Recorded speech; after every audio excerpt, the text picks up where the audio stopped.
ఎన్టీఆర్ దేవరా విడుదలకు 2 రోజుల సమయం మాత్రమే ఉంది. తెలుగు రాష్ట్రాలతో పాటు అన్ని చోట్ల అడ్వాన్స్ బుకింగ్ మొదలైంది. యూఎస్లో ఇప్పటికే సినిమాకు $2 మిలియన్ల వసూలు నమోదు అయ్యాయి.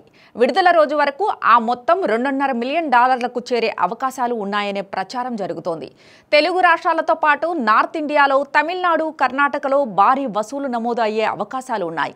ఇక సినిమా థియేటర్లో ఎక్కువ రోజులు ఆడే అవకాశం ఉంది. అందుకే ఓటీటీ స్ట్రీమింగ్ ను ఆలస్యం చేయాలని నిర్మాతలు నిర్ణయించుకుంటున్నారు. చిత్ర యూనిట్ సభ్యుల నుంచి అందుతున్న సమాచారం ప్రకారం ఇప్పటికే దేవరా సినిమా ఓటీటీ స్ట్రీమింగ్ హక్కులను నెట్ఫ్లిక్స్ భారీ మొత్తానికి కొనుగోలు చేసింది.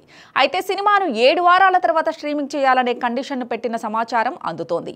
ఇటీవల విడుదలైన ప్రభాస్ కల్కి సినిమాను సైతం చాలా ఆలస్యంగా ఓటీటీ ద్వారా ప్రేక్షకుల ముందుకు తీసుకొచ్చారు.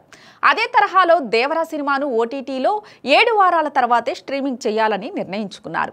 సినిమా ఫలితంపై మేకర్స్ చాలా నమ్మకంగా ఉన్నారు. అందుకే ముందస్తుగానే నెట్ఫ్లిక్స్తో 7 వారాల కండిషన్తో ఒప్పందం చేసుకున్నట్లుగా తెలుస్తోంది.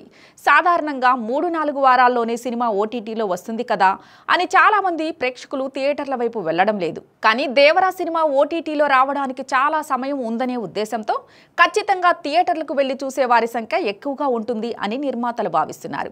అందుకే 7 వారాల విషయాన్ని కాస్త ఎక్కువగా ప్రచారం చేయాలని పీఆర్ టీంతో చిత్ర నిర్మాణ సంస్థ ప్రతినిధులు అన్నట్లుగా తెలుస్తోంది. జూనియర్ ఎన్టీఆర్ సినిమా అంటే మినిమం బజ్ ఉంటుంది. కానీ 6 ఏళ్ల తర్వాత సోలో హీరోగా ఎన్టీఆర్ వస్తున్న నేపథ్యంలో మినిమం బజ్ కాస్త పీక్స్ కి వెళ్ళింది. అందుకే అడ్వాన్స్ బుకింగ్స్ కి రికార్డులు బద్దలవుతున్నాయి.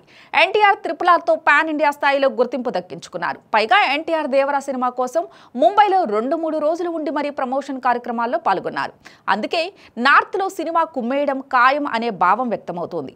సినిమాను నార్త్ లో సొంతంగా నిర్మాతలు విడుదల చేయబోతున్నారు కనుక ఏమాత్రం లాభాలు వచ్చినా నిర్మాతలు సేఫ్. నార్త్ ఆడియన్స్ లో 50 కోట్ల టార్గెట్ తో దేవరా బరిలోకి దిగబోతున్నాడు. మరి ఏ స్థాయిలో సినిమా ఉంటుంది అనేది చూడాలంటే మరికొన్ని గంటలు వెయిట్ చేయాల్సిందే. జాన్వీ కపూర్ హీరోయిన్ గా నటించిన ఈ సినిమాలో సైఫ్ అలీ ఖాన్ కీలక పాత్రలో కనిపించబోతున్నారు. ఎన్టీఆర్ తండ్రి కొడుకుగా కనిపించబోతుండగా తండ్రి పాత్రలో కనిపించిన ఎన్టీఆర్ కి జోడీగా ఎవరైనా ఉంటారా అనే ఆసక్తి అందరిలోనూ ఉంది.